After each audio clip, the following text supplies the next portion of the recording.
Start. हाँ तो नमस्कार, आदाब, सत श्री अकाल। तो कैसे हैं आप लोग? होप सब कुछ सही चल रहा होगा, ठीक ठाक चल रहा होगा और अब की जो पढ़ाई है वो कंटिन्यू चल ही रही होगी। ठीक है, मजाक मस्ती भी चलना चाहिए, पढ़ाई भी चलना चाहिए, दोनों को बैलेंस करके चलना है। ठीक है फोक। और आज की हम इस लेक्चर में क्या हम पढ़ने वाले हैं भाई लोग? आज के लेक्चर में हम क्या खत्म करेंगे, मतलब क्या पढ़ेंगे हम? देखो, आज के लेक्चर में नर्सिंग मैनेजमेंट का यूनिट नंबर 3, ठीक है, यूनिट 3 पढ़ने वाले। कौन सा यूनिट? यूनिट कौन सा होने वाला? यूनिट कौन सा होने वाला भाई? यूनिट हमारा 3। तो यूनिट 3 का नाम क्या होगा बताओ? बताओ तो जल्दी करो, जूम करो, जूम करो, वहां लिखा लिखा, पढ़ो पढ़ो पढ़ो पढ़ो, पढ़ लिया पढ़ लिया पढ़ लिया पढ़ लिया। चलो, क्या लिखा है? Planning in nursing care. क्या लिखा है? Planning in nursing care. ठीक है, प्लानिंग इन नर्सिंग केयर। देखो, जब से मैं पढ़ाता हूँ, ठीक है, पढ़ाने से पहले मेरा क्या एक वो होना चाहिए, विजन क्या होना चाहिए मेरा, कि मैं पढ़ा रहा हूँ, पढ़ाने से पहले जो चैप्टर का जो नेम है ना, जो चैप्टर का जो नेम है उसके बारे में हमें पता होना चाहिए। क्या अब जैसे इसमें देख लो, प्लानिंग इन नर्सिंग केयर है, ठीक है। तो जो हम नर्सिंग केयर देते हैं पेशेंट को, कैसा नर्सिंग केयर देते हो सर? सर मुझे तो नहीं पता। सर आप कौन सा नर्सिंग केयर देते हो? सर मुझे नहीं पता, मतलब मुझे कुछ पता ही नहीं है। आप मतलब बेसिक से बता दो, मतलब बेसिक से। हाँ भाई हाँ, बता दूंगा, चिंता मत करो। देखो, nursing care in the sense क्या हो जाता है, जैसे आप हॉस्पिटल में जाते हो, पेशेंट का केयर करते हो। ठीक है, पेशेंट का केयर का मतलब क्या हो जाता है? जैसे पेशेंट का केयर मतलब आई केयर हो गया, ठीक है, ओरल केयर हो गया, ये जितने भी केयर्स होते हैं, या फिर जब भी आप कोई ड्रग एडमिनिस्टर करते हो किसी भी पेशेंट को, ठीक है, तो इसमें क्या होता है, एक प्लानिंग होती है, एक प्रॉपर प्लानिंग होती है।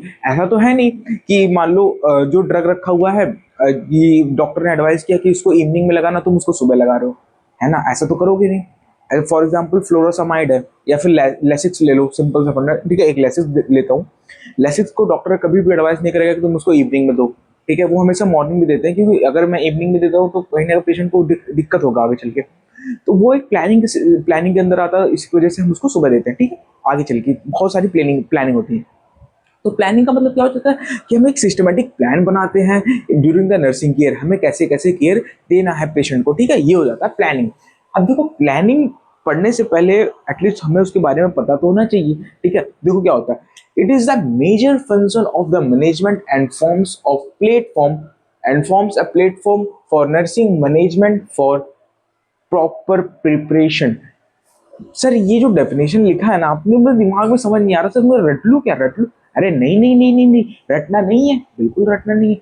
इसको एक्सप्लेन कर देता हूँ सिंपल से फंडा, मतलब सिंपल लाइन में एक्सप्लेन कर दूं, आप लोग लिख लोगे ना? आप लोग लिख तो लोगे, आप लोग वैसे भी साइंटिस्ट हो, लिख तो लोगे ना? चलो एक्सप्लेन कर दो। देखो, it is a major function of the management. देखो, एक ये मैनेजमेंट का एक मेजर फंक्शन होता है जहां पे नर्सिंग को एक ऐसा प्लेटफॉर्म दिया जाता है जिसके थ्रू वो अपना प्लान कर सके, ऑफ नर्सिंग प्लान करके वो जो केयर प्रोवाइड कर रही हैं पेशेंट को, वो प्रॉपर एक सिस्टमैटिक वे में हो सके। ठीक है, फिर से नहीं समझना, चलो मैं फिर से बताता हूँ। एक ऐसा प्लेटफॉर्म जो हम नर्सेस को प्रोवाइड करते हैं, जिसके थ्रू वो जो केयर दे रही हैं पेशेंट को, वो प्रॉपर प्लान में हो सके। तो it is a platform through which nurse can plan how to care a patient, care uh, how to care a patient, how to care जैसे मान लो how to care a patient, हाँ simple समझा कि how to care a patient. ठीक है, तो it is systematic platform through which a nurse can plan how to care a patient. ठीक है, ये भी आप लिख सकते हो, हैंड टू हैंड बना दिया मैंने डेफिनेशन। ठीक है, major function of management and forms a platform. ठीक है, देखो यहाँ प्लेटफॉर्म है और nursing management for proper preparation. हो गया? हाँ जी हो गया सर। अब यहाँ पे आपको दिख रहा है ये मिशन और विजन के अंदर क्या है? आपने पढ़ा तो जरूर होगा, मिशन क्या होता है और विजन क्या होता है। विजन मतलब देखना कि मैं 2026 चल रहा हूँ, 2027 में कैसा मेरा विजन होगा। मिशन का मतलब मैंने ठान लिया कि हाँ मुझे करना है, करना है। ठीक है, तो अब मिशन एंड विजन के बारे में हम प्रॉपर पढ़ेंगे। मिशन और विजन क्या होता है? देखो, सबसे पहले हम मिशन पढ़ेंगे। ठीक है, मिशन पढ़ने वाले हैं, सबसे पहले क्या पढ़ेंगे? मिशन। ठीक है, MISSION, मिशन। ध्यान से सुनना, मिशन क्या होता है? A highly level description of why an organisation exist and what its aim to achieve. मतलब क्या हो गया? मिशन का मतलब हो जाता है कि कोई भी एक मैनेजमेंट जो होता है या फिर कोई भी एक इंस्टीट्यूट जो होता है, वो अपना गोल सेट करता है कि मुझे यहाँ तक, मुझे इतने इतने इस समय तक मुझे ये मिशन कंप्लीट करना। फॉर एग्जाम्पल, अगर हम देखते हैं, as like mission of WHO is help people. ठीक है, अब मैं पूछता हूँ WHO का ही देख लो। ठीक है। तो WHO का क्या मिशन है कि हेल्प करना, किसको, पीपल्स को हेल्प करना, ठीक है, हेल्प करना आदमियों को, हेल्प करना पीपल को। तो एक मिशन हो गया WHO का। विजन क्या हो जाता है, विजन ये हो जाता है कि मुझे 2027 तक इस डिजीज को प्रिवेंट करना। अब देखो विजन क्या होता है वो बताता हूँ। Vision statement are future oriented and is based on the purpose, value and organization, ठीक है। तो विजन जो होता है वो फ्यूचर ओरिएंटेड होता है, याद रखना। विजन जो होता है ना वो फ्यूचर ओरिएंटेड होता है। विजन जो होता है वो फ्यूचर ओरिएंटेड होता है। मिशन नहीं होता, विजन होता है। विजन, विजन का मतलब आंख में, तुम्हारा विजन सही है ना, विजन सही है, आंख आंख आंख, ठीक है। तो ये फ्यूचर ओरिएंटेड, तुम अपनी आंखों से फ्यूचर के बारे में सोचते हो ना, फ्यूचर के बारे में सोचते हो, तो यही हो गया भाई, सिंपल सा फंडा। विजन फ्यूचर ओरिएंटेड होता है, ठीक है। ये थ्रू ऑर्गेनाइजेशन के थ्रू होता है। पर्पस, इसका एक पर्पस होता है, एक इसका पर्पस होता है एंड इसका एक वैल्यू होता है, ठीक है। विजन का एक पर्पस भी होता है और एक वैल्यू भी होता है, ठीक है। ये हो गया, हाँ जी हो गया। इसके बाद सर अब हम आगे क्या पढ़ने वाले हैं, इसके बाद हम फिलोसफीज पढ़ने वाले हैं, ठीक है, सिद्धांत। Philosophies of nursing services, what is the philosophies of nursing services. देखो जो भी हम नर्सिंग सर्विसेज प्रोवाइड करते हैं एंड द हॉस्पिटल, सबके पीछे एक फिलोसफीज होती है, एक सिद्धांत होता है। कैसा सिद्धांत सर, देखिए, it refers to the ideology. Ideology मतलब हमारे पास एक आइडियोलॉजी होता है, एक ideas, concepts, principles of the member of nursing services, ठीक है। तो फिलोसफीज का मतलब क्या हो जाता है, अगर मान लो फिलोसफीज अगर पेपर में आ गया तो अब क्या लिखोगे, ये लिख के आओगे, मतलब it refers to the ideology, concept, principles and the member of nursing services. अरे नहीं नहीं नहीं नहीं नहीं नहीं, ऐसे लिखोगे तो भाई आपको नंबर नहीं मिलेगा। ये तो मैंने शॉर्ट फॉर्म में लिखा, इसको एक्सप्लेन कर देता हूँ, देखो। It refers to the ideology, concept and principles of the member of nursing services, ठीक है। तो अगर मान लो फिलोसफी ऑफ नर्सिंग सर्विसेज आता है तो आपके अंदर आपको ये है, ये तो लिखना पड़ेगा कि it refers to the ideology, concept and philosophy of the member of nursing services. इसके साथ साथ आप क्या कर सकते हो, कॉन्सेप्ट ऑफ नर्सिंग सर्विसेज भी लिख सकते हो। अब जैसे यहाँ पे आ रहा है कि concept and principles of nursing services, तो अगर मान लो फिर आपसे क्वेश्चन पूछता है कि what is the concept of nursing services, तो सबसे पहले नर्सिंग प्रैक्टिस होगा, पेशेंट केयर होगा, फिर नर्सेस होगा, ठीक है। तो फिलोसफी मतलब यही है कि ये रिफ्लेक्ट करता है, रिफर करता है आइडियोलॉजी को। अब देखो आइडियोलॉजी आ गया ना, तो यहाँ पे एक पॉइंट बना के तुम लिख सकते हो कि नर्स की क्या आइडियोलॉजी होती है, ठीक है। पेशेंट केयर देना, ठीक है, हेल्थ को अचीव करना, ठीक है, इफेक्टिवनेस होना, ठीक है, क्या कहते हैं, high quality of care provide करना, ये सब आइडियोलॉजी। कॉन्सेप्ट क्या क्या हो जाते हैं कि एडुकेसी हो गया, है ना, रिलेवेंट हो गया, स्पेसिफिक हो गया, मेजरेबल हो गया, ये सारी concept, principles of the member of nursing services, ये मैं प्रिंसिपल्स बता दे रहा हूँ। नर्सिंग प्रैक्टिस हो गया, पेशेंट क्लाइंट हो जाता है और नर्सेस हो जाता है, ठीक है। ये सारी हो जाती है हमारी फिलोसफीज में। ऑब्जेक्टिव की बात करता हूँ, देखो ऑब्जेक्टिव भाई बहुत ईजी है, ठीक है। ऑब्जेक्टिव आपने 4 सेमेस्टर 5 सेमेस्टर हो चुका, ठीक है, 5 सेमेस्टर हो चुका है ऑब्जेक्टिव का, आपको पता तो होगा भी ऑब्जेक्टिव में लिखना क्या। देखो specific, measurable, achievable, relevant, time bounded, खत्म। अब ये ऑब्जेक्टिव करके आ सकता है या फिर फीचर करके आ सकता है, दोनों एक ही चीज है, याद रखना। मैं आपको पहले बता रहा हूँ भाई, ऑब्जेक्टिव अगर पेपर में आता है या फिर फीचर्स आता है तो दोनों एक ही चीज है, दोनों एक ही में लिखना पड़ेगा, ठीक है।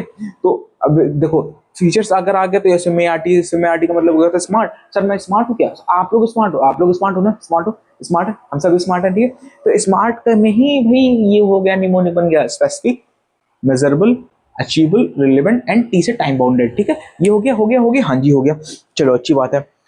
फिर इसके बाद हम बात कर लेते हैं कुछ classifications of objective in health care. What is the classifications of objectives in health care, क्या हेल्थ केयर में भी कुछ क्लासिफिकेशंस होते हैं क्या, हाँ जी होते हैं। देखो level of objective, type of objective and based on hierarchy based, ठीक है, based on hierarchy, high level, top level, mid level, ठीक है, हायरार्की हो जाता है, ठीक है। फिर उसके बाद हम बात करते हैं कि type of objectives, classification of objective in types, उनमें बहुत सारे ऑब्जेक्टिव्स होते हैं, ठीक है। लेवल ऑफ ऑब्जेक्टिव्स में कुछ लेवल्स भी हम डिवाइड करते हैं, ठीक है। ये हो गया। इसके बाद हम क्या पढ़ने वाले, इसके बाद हम कुछ नर्सिंग पॉलिसीज, नर्सिंग मैनुअल्स क्या होते हैं, नर्सिंग प्रोसीजर क्या होता है, ये पढ़ेंगे, ठीक है। तो देखिए एक बार इसका स्क्रीनशॉट ले लो फटाफट, चलो। देखो अब हम क्या पढ़ने वाले भैया, अब हम पढ़ने वाले हैं कुछ छोटे छोटे टॉपिक्स हैं, ठीक है। इसको अगर मान लो 2 नंबर में आता तो जो मैं लिखा हूँ वही सेम लिख देना, ठीक है। अगर ये 5 नंबर में आता है तो इसको थोड़ा एक्सपैंड करना पड़ेगा, ठीक है। मैं इसका प्रॉपर मतलब बताऊंगा अभी, ठीक है, और ऐसा मतलब बताऊंगा जैसे मान लो नर्सिंग पॉलिसीज क्या होती है, ठीक है, इसको मैं ऐसे एक्सप्लेन कर दूंगा, ठीक है, जिसके थ्रू आप अगर ये क्वेश्चन 15 नंबर में भी आता है या फिर 10 नंबर में भी आता है तो आप आराम से लिख के आओगे, ठीक है, एक्सप्लेन करूँ स्टार्ट करूँ? चलो स्टार्ट करते हैं। देखो, सबसे पहले हम पढ़ेंगे नर्सिंग पॉलिसीज। पहले हम पढ़ेंगे, ये पढ़ लेते हैं, ठीक है। नर्सिंग पॉलिसीज पढ़ेंगे, नर्सिंग मैनुअल पढ़ेंगे, नर्सिंग प्रोसीजर पढ़ेंगे, प्लानिंग प्रोसेस पढ़ेंगे और PERT चार्ट पढ़ेंगे, पेट चार्ट, ठीक है, CHART, ठीक है। और एक होता है गैंट चार्ट, वो आगे पढ़ेंगे। नर्सिंग पॉलिसीज क्या होती हैं? आपने सुना होगा कुछ पॉलिसीज बनती हैं नर्सिंग के लिए, कुछ पॉलिसीज बनती है नर्सिंग स्टाफ के लिए। सुना है, सुना हॉस्पिटल में तो सुना होगा। हाँ जी, सुना है, सुना। क्या होता है आप ये देख लो। तो it provide a standard framework. देखो, it provide a structure framework, ठीक है। स्ट्रक्चर फ्रेमवर्क का मतलब क्या हो गया कि एक ढांचा बनाता है, ठीक है। ढांचा का मतलब क्या हो जाता है कि एक स्ट्रक्चर बनाता है, ठीक है, एक स्ट्रक्चर बनाता है with in a nursing practice, operate, ensure standard of care and patient safety upheld, ठीक है। देखो, नर्सिंग पॉलिसीज का मतलब क्या होगा, सिंपल सा बताऊं, एक ऐसा स्ट्रक्चर जो कि हेल्प करता है पेशेंट केयर में, हेल्प करता है नर्सिंग प्रैक्टिसेस में, हेल्प करता है ऑपरेट में, हेल्प करता है ensuring standard of care, help करता है पेशेंट अपहेल्ड में, ठीक है। एक ऐसा स्ट्रक्चर, ठीक है। देखो, it provide a structure framework, ठीक है। नर्सिंग पॉलिसी सब अगर आ जाता तो क्या लिखोगे कि एक ऐसा स्ट्रक्चर जो कि हेल्प करता है हमें किसमें, नर्सिंग केयर में, पहला हो गया। दूसरा किसमें, नर्सिंग केयर हो गया, ऑपरेशन में, ऑपरेशन करो ऑपरेट करने में, इंश्योर करता है स्टैंडर्ड ऑफ केयर को। चौथा पॉइंट हो जाता है कि पेशेंट सेफ्टी एंड अपहेल्ड को, ठीक है। अब ये पॉइंट याद हो जाएगा। अब इसमें सबसे इंपॉर्टेंट पॉइंट क्या है नर्सिंग पॉलिसी में, वो है स्ट्रक्चर फ्रेमवर्क, ठीक है। ये स्ट्रक्चर फ्रेमवर्क याद रखना। स्ट्रक्चर फ्रेमवर्क अगर आपने याद रखा, बहुत अच्छा आपका नंबर आ बनेगा, ठीक है। ये चलो हो गया। नर्सिंग मैनुअल पढ़ लेते हैं। अब नर्सिंग मैनुअल क्या होता है? आपने सुना होगा बहुत सारे जो रिसर्चेस होते हैं उसमें नर्सिंग मैनुअल आता है, सुना होगा, ठीक है। देखते हैं अब होता क्या। It provide guidance, guidance to nurse adherence. ये पॉइंट याद रखना, गाइडेंस, ठीक है। नर्सिंग पॉलिसी क्या प्रोवाइड कर रहा था? Structure. Nursing policy structure framework, nursing manual guidance. Guidance का मतलब हो जाता है कि मैं तुम्हारी हेल्प कर रहा हूँ, ठीक है, गाइड कर रहा हूँ गाइडेंस की तरफ। तो nursing adherence to to consist recognized structure of nursing practices, help in standardization, a tool for training program, ठीक है।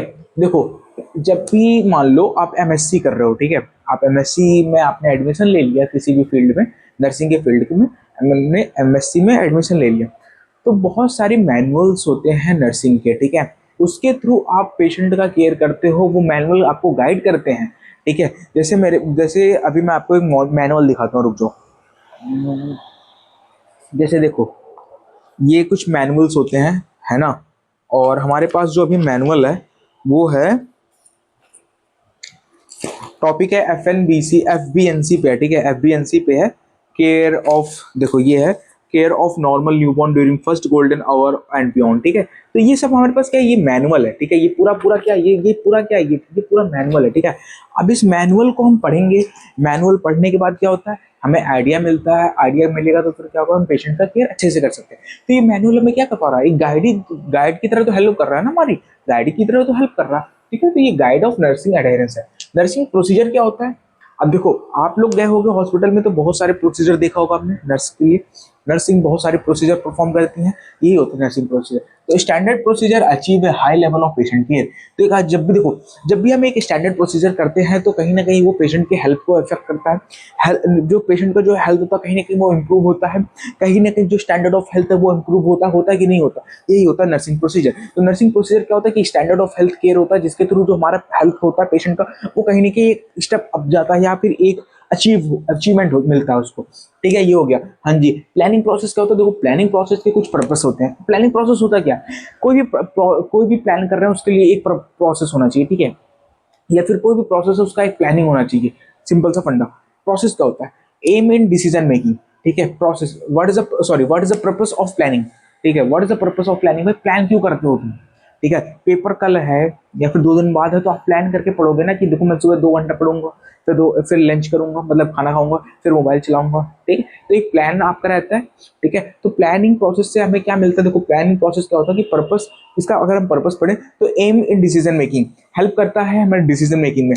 Help organization to achieve its destination, ठीक है। कोई भी एक ऑर्गेनाइजेशन होता है उसको हेल्प करता है क्या, उसके डेस्टिनेशन को अचीव करने के लिए, और डेस्टिनेशन फॉलो अप सर्विसेज होते हैं इसमें बहुत सारे, ठीक है। इवेल्युएट करने में भी हेल्प करता है, फॉर्मुलेट करने में हेल्प करता है, गैदर इन्फॉर्मेशन गैदर करने में भी ये बहुत हेल्प करता है, ठीक है। ये हो गया जी, ये हो गया।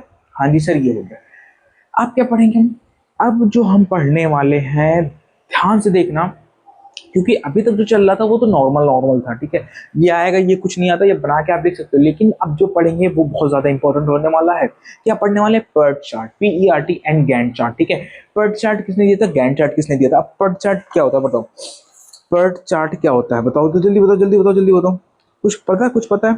इसका फुल फॉर्म बता दूं? फुल फॉर्म देखो, प्रोग्राम इवेल्युएशन रिव्यू टेक्निक, ठीक है। Program evaluation review technique, program evaluation review technique, ठीक है। तो एक प्रोग्राम इवेल्युएशन होता है, रिव्यू टेक्निक, ठीक है। हम इसमें रिव्यू वगैरह देते हैं, तो इसमें क्या होता है देखो, प्रोग्राम इवेल्युएशन रिव्यू टेक्निक, फिर से लिख लो, प्रोग्राम, ई से इवेल्युएशन, आर से रिव्यू, टी से टेक्निक। तो network system model for planning, it is a network system model for planning and control under certain condition, ठीक है। तो एक नेटवर्क सिस्टम, एक ही नेटवर्क सिस्टम ऑफ मॉडल होता है, ठीक है। किसी भी कंडीशन में अप्लाई कर सकते हैं। फॉर प्लानिंग एंड कंट्रोल, किस लिए होता है ये? प्लानिंग एंड कंट्रोलिंग के लिए, ठीक है। Planning and controlling under certain condition, बहुत सारे कुछ सर्टेन कंडीशन में हम यूज करते हैं प्लानिंग एंड ऑर्गेनाइजेशन के लिए, ठीक है। इसका और क्या यूज होता है? ये deal in under certain condition और अंडर कवरिंग टाइम, ठीक है। मान लो कुछ युद्ध का टाइम हो गया, या मान लो वॉर हो रहा है, जैसे अभी इसराइल में वॉर हो रहा है, ठीक है, अमेरिका में वॉर हो रहा है, तो वहाँ वहाँ पे जो आर्मी होगी या वहाँ का जो मैनेजमेंट होगा उसका, वो पर्ट चार्ट यूज करेंगे। क्यों पर्ट चार्ट यूज करेंगे? क्योंकि यहाँ पे नेटवर्क सिस्टम मॉडल होता है जो कि प्लानिंग एंड कंट्रोलिंग करता है किसी भी एक सर्टेन कंडीशन में, कोई भी एक सर्टेन कंडीशन, जैसे वॉर का सर्टेन कंडीशन हो गया, हॉस्पिटल में जैसे आग लग गया, तो वहाँ पे हम प्लान करते हैं कि इसको पहले निकालना है, ओल्ड को पर्सन को पहले निकालना है, बच्चों को पहले निकालना है, तो वो क्या हो जाता है कि प्लानिंग होता है, एक पर्ट चार्ट उसी को कहते हैं, ठीक है। फिर क्या हो जाता है देखो, ये हो गया especially useful for the project at high degree of uncertainty और comparability, ठीक है। तो specially use for project at high degree of uncertainty, ठीक है। तो ये हम हाई लेवल पे हम इसका यूज करते हैं। फिर इसके कुछ एडवांटेज के बारे में जानते हैं और कुछ डिसएडवांटेज के बारे में जानते हैं, ठीक है। याद रखना, अगर पर्ट चार्ट आता है या फिर गैंट चार्ट आता है तो आपको उसका एडवांटेज एंड डिसएडवांटेज लिखना होगा। सिंपल सा बताऊं, इसका भी एक ट्रिक होता है, देखो एडवांटेज याद कर लो, डिसएडवांटेज अपने आप हो जाएगा। बताता हूँ कैसे, देखो इसका एडवांटेज क्या होता है कि बेटर रिसोर्स एलोकेशन, ठीक है। बेटर रिसोर्स एलोकेशन होता है, पहला पॉइंट हो जाता है। बेटर प्लानिंग होता है, एडवांटेज। टाइम एस्टिमेशन होता है, इसमें टाइम मतलब एस्टिमेट टाइम रहता है कि हाँ इतने देर में हमें ये काम करना है। आइडेंटिफाइंग क्रिटिकल पाथ, हमें क्रिटिकल पाथ को भी आइडेंटिफाई करने को मिल जाता है। इम्प्रूव कोऑर्डिनेशन, ठीक है। तो इसमें क्या है, इम्प्रूव कोऑर्डिनेशन हो गया, बेटर रिसोर्स एलोकेशन हो जाता है, ठीक है, टाइम एस्टिमेशन हो जाता है, बेटर प्लानिंग वगैरह का हमको मिल जाता है। इसके अगर हम डिसएडवांटेज की बात करें तो देखो, डिसएडवांटेज या टाइम कंज्यूमिंग होता है, कुछ नहीं आ रहा, हर जगह डिसएडवांटेज लिख सकते हो, टाइम कंज्यूमिंग, ठीक है। कॉम्प्लेक्स मेथड होता है, सिंपल मेथड नहीं, कॉम्प्लेक्स मेथड होता है, क्योंकि बहुत सारी चीज़ों को प्लानिंग करके हम चलते हैं इसमें। डिपेंड ऑन एस्टिमेट्स, इसमें हम एस्टिमेट्स पे डिपेंड करते हैं कि हाँ इतने लोग को हमें रिकवर करना है। Not suitable for all project, her project के लिए सुटेबल नहीं है। इग्नोर कॉस्ट फैक्टर, तो इसमें कॉस्ट फैक्टर को भी हम इसमें इग्नोर कर देते हैं, हमें ये नहीं पता रहता हमें कितना कॉस्ट लगने वाला, ठीक है। और ये सब ये जो होता है, ये अगर हम लास्ट पॉइंट बोलूँ, not suitable for all project, देखो ये सुटेबल नहीं है सारे प्रोजेक्ट के लिए। क्यों नहीं सुटेबल है? अगर ये सुटेबल हो जाता तो हम गैंट चार्ट क्यों पढ़ते? दिमाग लगाओ ना थोड़ा सा, गैंट चार्ट क्यों पढ़ते? तो ये पॉइंट लिख सकते हो, दो पॉइंट इसमें लिख सकते हो कि कॉस्ट इफेक्टिव होता है पहला पॉइंट, दूसरा टाइम बाउंडेड होता है, तीसरा नॉट सुटेबल और फॉर ऑल प्रोजेक्ट, ठीक है। 3 पॉइंट तो तुम आराम से लिख सकते हो इस डिसएडवांटेज में। तब तक लिए एक स्क्रीनशॉट ले लो फटाफट, हम पढ़ेंगे अब गैंट चार्ट के बारे में। अभी तक हमने क्या कर लिया था? अभी तक हमने किया था Gantt chart, sorry PERT chart, ठीक है। अब हम करेंगे GANT चार्ट, ठीक है। GANT मतलब क्या होता है? गैंट चार्ट हो गया। अब इसको दिया इसको मतलब इसको दिया किसने था? तो इसको देने वाले थे हेनरी गैंट, है ना, अपने सरनेम पे ही है उनका, गैंट चार्ट, ठीक है। अब ये गैंट चार्ट होता क्या है, मतलब ये किस तरह का चार्ट होता है सर? ये देखो, ये मैं अगर मैं ड्राइंग बनाऊं अगर सिंपल सा इसका, तो ये कुछ ऐसे बनता है, ये तुम्हारा ऐसे रहता है, ठीक है, ये ऐसे रहता है, इसमें बॉक्सेस रहते हैं, ऐसे ऐसे ऐसे बॉक्सेस रहते हैं, ठीक है। ये होता है गैंट चार्ट, कुछ ऐसे होता है। तो plan and provide visual graphical illustrate of schedule activities, ठीक है। तो ग्राफिकल इलिस्ट्रेट मतलब ये ग्राफिकल वे में हमें रिप्रेजेंट करता है, ठीक है। आइदर वो बार में भी हो सकता है, आइदर वो कैंडल में भी हो सकता है, ठीक है।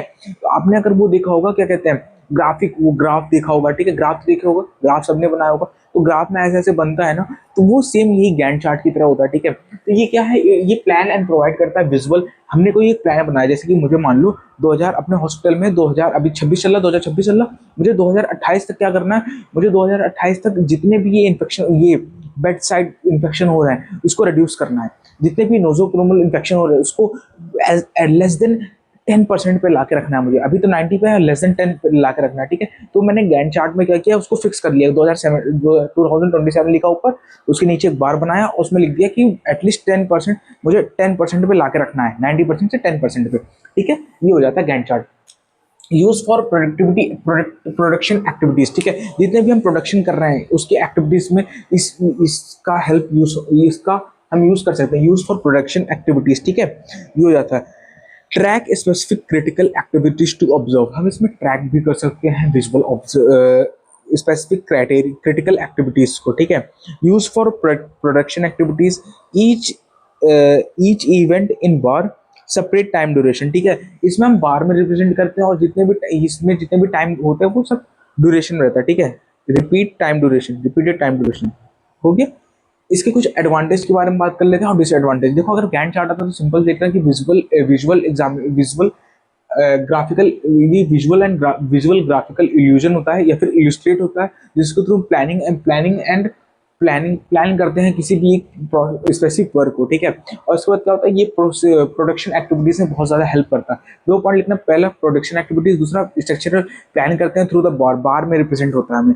एडवांटेज की बात करता हूँ तो early to understand, sorry easy to understand, clear time schedule, better planning and time management, ठीक है। देखो, इसमें टाइम मैनेजमेंट होता है, इजी टू यूज होता है, इजी टू एक्सप्लेन होता है, बेटर प्लानिंग होता है, एडवांटेज होता है। डिसएडवांटेज क्या होता है इसका, नॉट ए लार्ज कॉम्प्लेक्स, ठीक है, कोई भी लार्ज प्रोजेक्ट के लिए नहीं सूटेबल है, पहला पॉइंट। डिफिकल्ट टू अपडेट, बहुत ज़्यादा इसको हमें डिफिकल्ट होता है अपडेट करने में, क्योंकि अगर एक बार हमने इसे बना दिया तो ये अपडेट जल्दी होता नहीं है। लिमिटेड डिटेल रहता है, not suitable for complex project, ठीक है। मैंने बताया था कि लॉन्ग प्रोजेक्ट हो गया, फिर कॉम्प्लेक्स प्रोजेक्ट के लिए सूटेबल नहीं होता है। रिक्वायर्ड फिक्स्ड मेंटेनेंस, ठीक है, बार बार हमें इसे मेंटेन करना पड़ता है, ठीक है। ये हो गया। उसके बाद हम बात करेंगे क्या, बजटिंग के बारे में बताएंगे। देखो, एक जब भी कोई हॉस्पिटल या फिर कोई इंस्टीट्यूट होता है तो उसका एक बजट होता है। बजट इन द सेंस, जैसे मान लो हमारा जो नेशनल बजट होता है वो भी हेल्थ हेल्थ का अलग बजट होता है, ठीक है। और क्या कहते हैं, हेल्थ सेक्टर का अलग अलग बजट होता है, फिर हमें किसानों के लिए अलग बजट होता है। तो ऐसे ही एक मैनेजमेंट का ही अपना खुद का एक बजटिंग सिस्टम होता है कि हमें इतने, जैसे ए ग्रेड के पर्सन को कितनी सैलरी देना, बी ग्रेड के पर्सन को कितनी सैलरी देना, सी ग्रेड के पर्सन को कितनी सैलरी देना और डी ग्रेड के पर्सन को कितनी सैलरी देना, ठीक है। तो हमने उसको क्या किया, उसको ग्रेड में डिवाइड करके रखा, ठीक है। तो वो ग्रेड के हिसाब से क्या करते हैं, बजटिंग हम एलोकेशन करते हैं। बजटिंग जो है, इसको आप प्रॉपर पढ़ोगे, प्रॉपर बजटिंग का ये पूरा यूनिट है। उसमें मैं आपको बजटिंग के बारे में पूरा डिटेल में पढ़ाऊंगा, ठीक है। अभी पढ़ाने से कोई मतलब नहीं है, क्योंकि फिर वो हम आगे चल के वहाँ पढ़ेंगे। Planning hospitals and patient care unit, planning hospitals and patient care unit. देखो, अगर मान लो एक हॉस्पिटल आप खोल लो तो आप क्या क्या प्लान करोगे as a patient care unit, as a patient care time में। इसके कुछ प्रिंसिपल्स हैं। देखो, सबसे पहले क्या, फ्लेक्सिबिलिटी होनी चाहिए, फंक्शनल एफिशिएंसी होनी चाहिए। फ्लेक्सिबिलिटी मतलब सब काम आराम से होना चाहिए। Functional efficiency, safety and infection control बहुत ज़्यादा इंपॉर्टेंट हो जाता है कि कोई भी आप मान लो पेशेंट का केयर कर रहे हो तो वहाँ पे सेफ्टी एंड इन्फेक्शन कंट्रोल हमें रखना है। इकोनॉमिक स्टेबिलिटी, ऐसा नहीं है कि किसी एक, जैसे जनरल वार्ड है उसमें मैंने क्या किया कि बहुत ज़्यादा पैसा लगा दिया उसमें और आईसीयू में कुछ पैसा लगाया ही नहीं, तो जाहिर सी बात है भाई, आईसीयू प्रॉपर डेवलप ही नहीं होगा। जनरल वार्ड हमने डेवलप कर लिया तो इकोनॉमिक स्टेबिलिटी मेंटेन करके रखना, पहला पॉइंट। दूसरा पॉइंट क्या जाता है कि जैसे मान लो एक एमबीबीएस डॉक्टर है, ठीक है, और एक है तुम्हारा एमबीबीएस है, एमडी है, ठीक है, और हाईली एक्सपीरियंस्ड है, और उसको जो सैलरी मिल रही है वो 50,000 मिल रही है हाईली एक्सपीरियंस वाले को, और जो भी फ्रेशर करके आ रहा है उसको मिल रही है 1 लाख।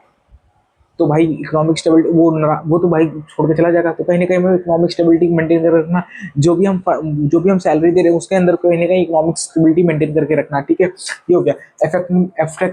इफेक्टिवनेस ओरिएंटेशन, ठीक है। ओरिएंटेशन जितने भी प्रोग्राम चलते हैं उसके अंदर कहीं ना कहीं हमें ये दिखाना है कि ये इफेक्टिवनेस है, ठीक है। प्राइवेसी एंड कंफर्ट, जब भी हम पेशेंट का केयर कर रहे हैं तो हमें उसके अंदर प्राइवेसी मेंटेन करके रखना है, ठीक है। ये हो गया स्ट्रक्चर। हॉस्पिटल प्लानिंग की बात करते हैं तो जब भी कोई भी हम हॉस्पिटल का प्लान करते हैं, हॉस्पिटल खड़ा करते हैं या फिर हॉस्पिटल बिल्ड करते हैं, तो उसके अंदर कोई ना कोई स्ट्रक्चर होता है, प्लानिंग होता है, ठीक है। प्लानिंग का मतलब क्या हो जाता है कि जैसे मान लो आपका अगर घर बन रहा हो, ठीक है, आप घर बनता है आपका, तो उस घर में क्या होता है, एक प्रॉपर प्लानिंग होता है ना कि हाँ मुझे ऐसे ऐसे काम करना है ना।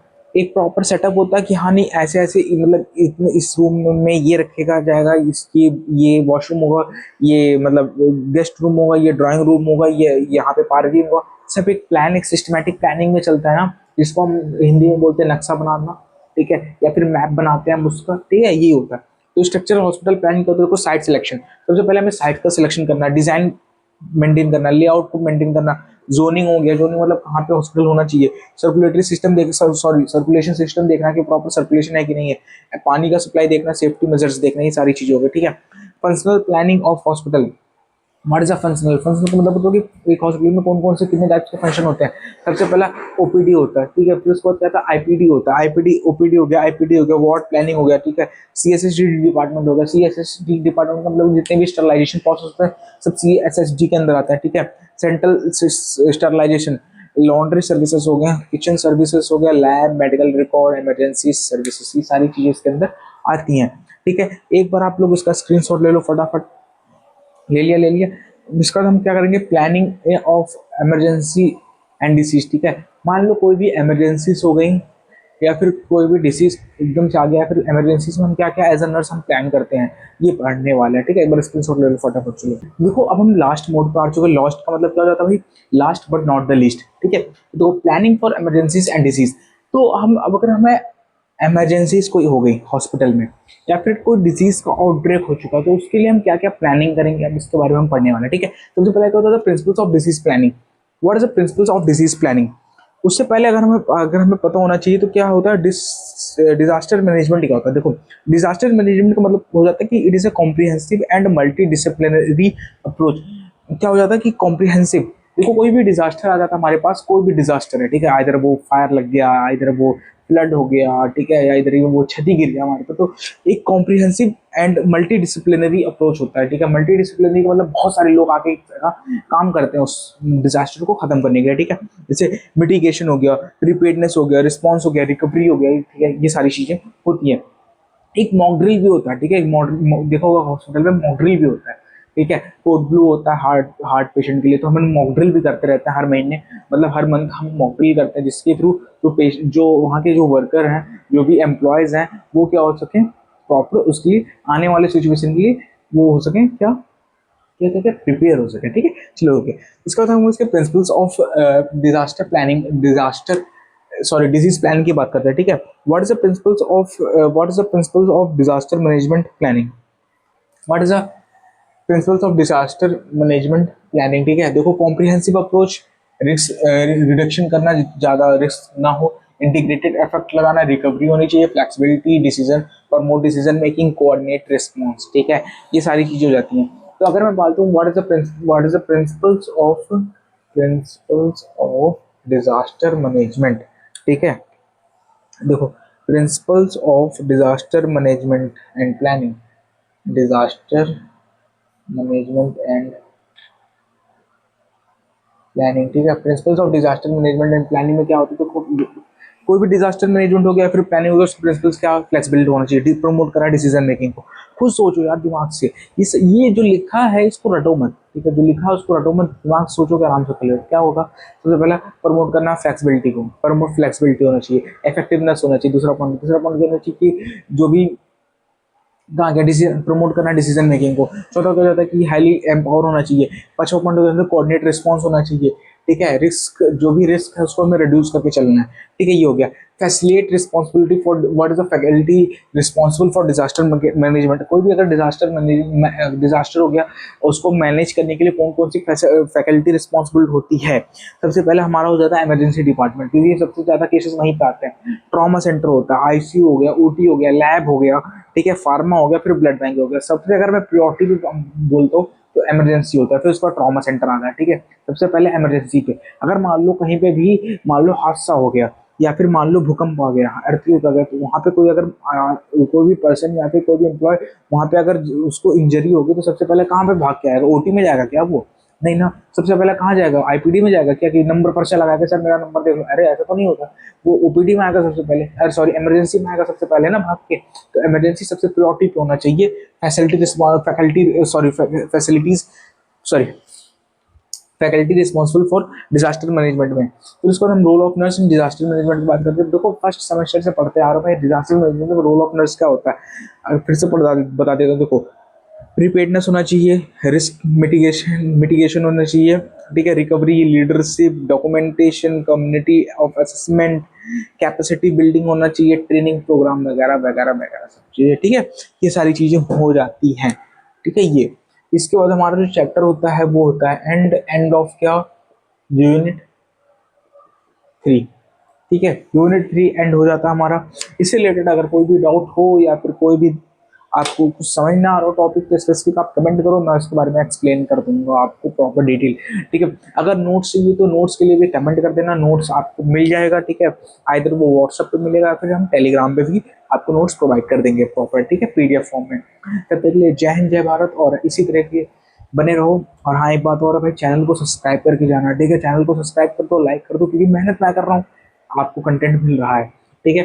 तो कंटेंट फ्री में कुछ चीज़ें देखो, कहते हैं ना कि हर चीज़ का एक वैल्यू होता है, ठीक है, हर एक चीज़ का एक वैल्यू होता है, तो वैल्यू आप मुझे क्या ही वैल्यू दे सकते हो, ठीक है। मतलब आप मतलब मेरी फैमिली से जुड़े हुए हो, ठीक है, एनक्लेव नर्सिंग क्लासेस से जुड़े हुए हो, तो ये मेरे लिए बहुत बड़ी बात है, ठीक है। बस एक ही चीज़ मांग रहा हूँ आपसे, सब्सक्राइब कर दो, ठीक है, सब्सक्राइब एंड लाइक कर दो, ठीक है। जय हिंद जय भारत, बने रहो, बाय, शुभ रात्रि।